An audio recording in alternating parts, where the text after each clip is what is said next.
Persib Bandung sukses meraih 3 poin kala menjamu PSM Makassar dalam lanjutan BRI Liga 1 pekan ke-21. Gol kemenangan dicetak oleh Ciro Alves yang membuat Ciro Alves sangat layak sekali untuk dinobatkan sebagai pemain terbaik di laga Persib Bandung melawan PSM Makassar.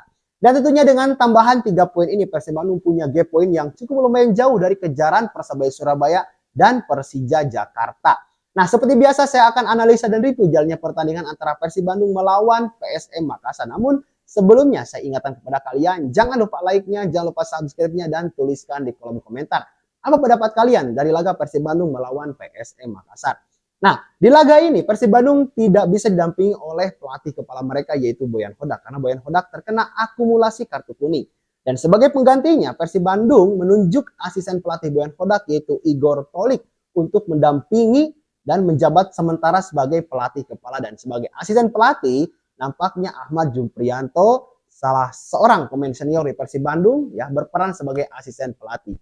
Kemampuannya dalam bercakap-cakap dengan pemain baik menggunakan bahasa Indonesia maupun bahasa asing atau bahasa Inggris ini sangat lumayan bagus ya. Nampaknya Ahmad Juprianto ini punya tempat yang khusus di Persib Bandung. Ketika nanti Ahmad Juprianto akan pensiun di Persib Bandung, Ahmad Juprianto nampaknya akan melanjutkan karirnya di Persib Bandung. Dan saat ini sudah kelihatan gitu ya bagaimana perannya ya yang akan ia ambil di masa depan di Persib Bandung. Nah, Igor Tolik menggunakan formasi 4-3-3. Ini agak sedikit berbeda dari formasi yang memang banyak digunakan oleh Boyan Hodak. Yang mana di lini belakang ya 4 back Nick Kuipers dan Gustavo Prangka ini adalah duet yang sangat begitu luar biasa di BRI Liga 1 pekan ini. Dan lalu juga Kakang Rudianto dan Edo Febriansyah ini menempati posisi bek kanan dan bek kiri. Lalu di tengah ini diisi oleh Matteo Kocijan ya sebagai gelandang bertahan, lalu Maklok dan Adam Ali sebagai gelandang serang. Dan 3 orang pemain di depan yaitu Teron Delpino ini ditempatkan di posisi nomor 9 dan Ciro Alves di posisi nomor 11 atau sayap kiri dan Beckham Putra di posisi sayap kanan. Formasi 4-3-3 ini nampaknya dipilih oleh Igor Tolik untuk bagaimana caranya bisa bermain dengan penguasaan bola. Nah, sedangkan PSM Makassar itu menggunakan formasi 4-4-2. Dari formasi seperti ini kelihatan bahwa PSM Makassar itu akan lebih menggunakan transisi cepat. Yang mana mereka akan lebih mengandalkan counter attack sebagai senjata yang akan mereka gunakan untuk mencuri gol dari Persib Bandung. Nah, lalu babak pertama, ini jalannya pertandingan seperti yang sudah saya katakan tadi dengan formasi 4-3-3, Persib Bandung lebih bisa menguasai bola, apalagi di lini tengah. Nah, ini tampil lumayan sangat impresif ya bagaimana penampilan Matteo, Maklok, Adam Ali dalam menjadi penyeimbang antara ketika bertahan dan ketika menyerang dan berperan sebagai untuk memfasilitasi bola agar sampai ke lini depan. Dan sangat efektif. Persib Bandung menguasai pertandingan di 10 menit babak pertama.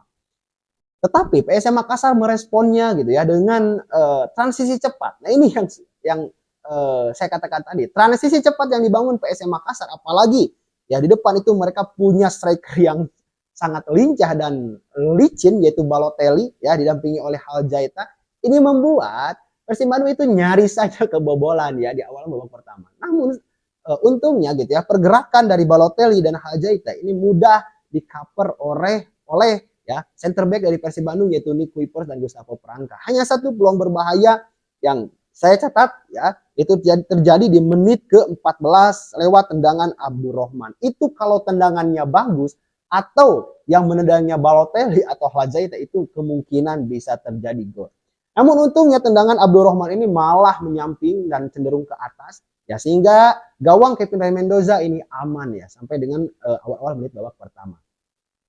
Nah, lalu di pertengahan menit babak pertama ada sebuah insiden yaitu Maklok sedikit terpleset dan ketarik otot hamstringnya.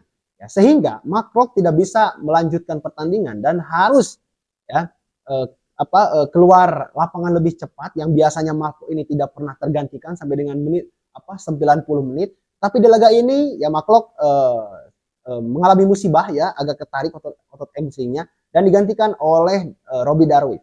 Robby Darwish berperan sangat sangat begitu lumayan lah, berat lah perannya gitu ya, yang memang menempati posisi yang ditempati oleh Maklok lumayan bagus ya karena ya meskipun bukan posisi naturalnya karena Robby Darwish ini di Persib Bandung itu di awal-awal ketika ia ada di Persib Bandung itu menempati gelandang bertahan yang diisi oleh Matteo Kotijan. Tetapi setelah adanya Boyan Hodak, Robbie Darwis ini sering dirotasi ya, entah itu menjadi fullback atau menjadi pemain sayap ataupun berperan sebagai pengganti Mark yang harus banyak menggiringkan bola ke lini depan.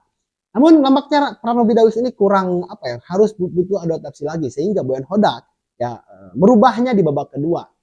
Nah, menjelang akhir babak pertama tidak banyak hal yang terjadi, tetapi Persib Bandung punya peluang emas lewat sontekan Teron Del Pino ya, sebelumnya melalui kombinasi yang melakukan switch play langsung ke Ciro Alpes menyundul bola kepada Teron Del Pino. Sebenarnya itu mudah sekali untuk diantisipasi oleh center back dari PSM Makassar, tetapi tidak fokus kelihatannya gitu ya, dan justru bola malah menggelinding ke kolong kakinya. Dan di sana ada Teron Del Pino yang langsung menyergap bola itu. Tetapi sayang sekali tendangannya ya masih bisa ditepis oleh Muhammad dari penjaga gawang dari PSM Makassar. Muhammad Reza ya dari penjaga gawang PSM Makassar. Mudah sekali ditepis dan lumayan bagus refleksnya gitu ya, dan gagal gitu ya. Persib Bandung mencetak gol di babak pertama lewat Teron Del Pino. Padahal kalau Teron Del Pino mencetak gol ini dia akan semakin kokoh di puncak top scorer ya BRI Liga 1 2024-2025. Sampai dengan babak pertama selesai tidak banyak yang berubah dan Persib Bandung pun masih mencari kombinasi dan ramuan gitu ya agar bisa memecah kebuntuan di babak kedua. Di awal babak kedua ternyata PSM Makassar ini melakukan rotasi gitu. Ada center back mereka yang ditarik keluar yaitu Suarez ya, lalu juga Victor Detan ya pemain sayap, lalu juga Abdul Rahman ini ditarik keluar. 3 pemain di awal babak kedua dari PSM Makassar itu ditarik keluar.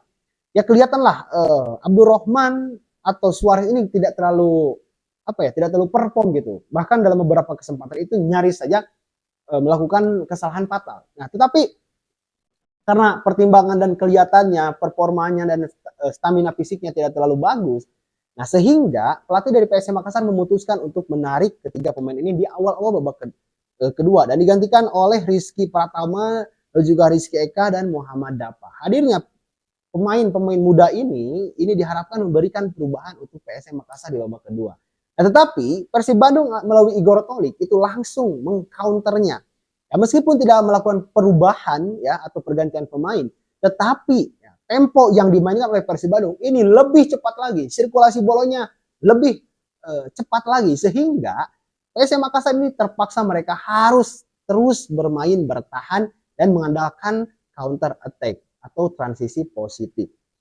Nah, sampai dengan situasi ini ya sampai dengan menit ke-70 terjadilah gol yang ditunggu-tunggu oleh Persib Bandung.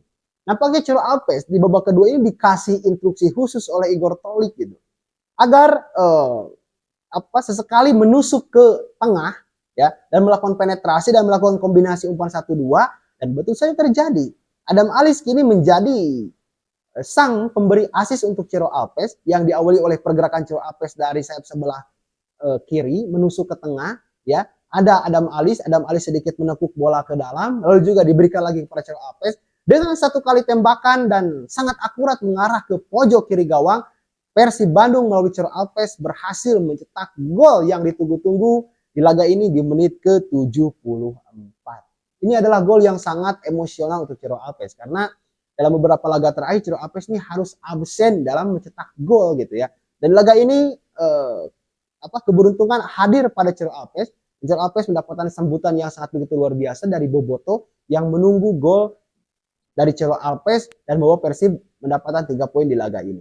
Nah, respon yang diberikan oleh PSM Makassar ini cukup positif, tapi sayang sekali ya pergerakan Balotelli ini sudah dan mampu diantisipasi dengan begitu baik oleh Nick Kuipers dan Gustavo Franca. Beberapa kali Balotelli tidak mampu ya berduel dengan Nick Kuipers ataupun Gustavo Franca sehingga perannya di laga ini cukup bukan mati sih tapi kurang gitu ya karena di marking ya terus-terusan tidak dilepaskan sama sekali. Karena ya Nick Kuipers dan Gustavo Franca juga paham bahwa Balotelli adalah pemain terbaik dan jika dilepaskan ini akan menimbulkan ancaman yang sangat begitu mematikan untuk Persib Bandung.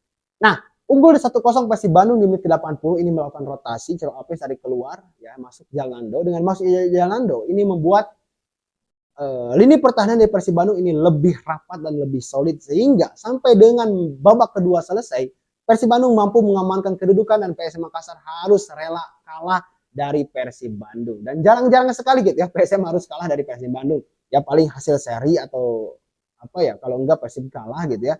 Dan memang ini adalah sesuatu catatan yang sangat positif untuk Persib Bandung, mengingat saat ini Persib Bandung masih berada di puncak klasemen, dan tentunya dengan tambahan 3 poin ini membuat mereka saat ini sudah mengumpulkan 43 poin. Dan statistik akhir menunjukkan ya, Persib Bandung ini menguasai bola sebanyak 66%. Ini adalah penguasaan bola mungkin terbanyak gitu ya untuk Persib Bandung di musim ini. Lalu juga sukses melakukan tembakan 8 tembakan dan PSM hanya 10 tembakan, dan on targetnya adalah Persib Bandung sukses melesatkan 3 tembakan on target, dan PSM Makassar hanya mampu melesatkan 2 tembakan on target. Dan dengan situasi ini Persib Bandung tinggal menunggu hasil pertandingan Persija Jakarta melawan PSBS Biak yang akan dimainkan pada malam Senin ya, mulai pukul 19.00. Kalau misalnya Persija Jakarta gagal menang ya melawan PSBS Biak, maka Persib Bandung masih punya gap 5 poin atau 6 poin dari kejaran Persija Jakarta. Tetapi kalau misalnya Persija Jakarta menang, nah maka laga akan mempunyai gap antara Persija Jakarta dan Persib Bandung nanti, yaitu 5 poin. Dan masih akan banyak sekali cerita-cerita yang akan terjadi di Liga 1 karena saat ini masih tersisa 13 pertandingan, masih banyak sekali gitu ya. Sesuatu akan terjadi ya. Kuncinya adalah konsisten terhadap kemenangan dan kemenangan di setiap laganya. Nah itu yang bisa saya sampaikan. Terima kasih, kita berjumpa lagi di konten selanjutnya. Salam sepak bola.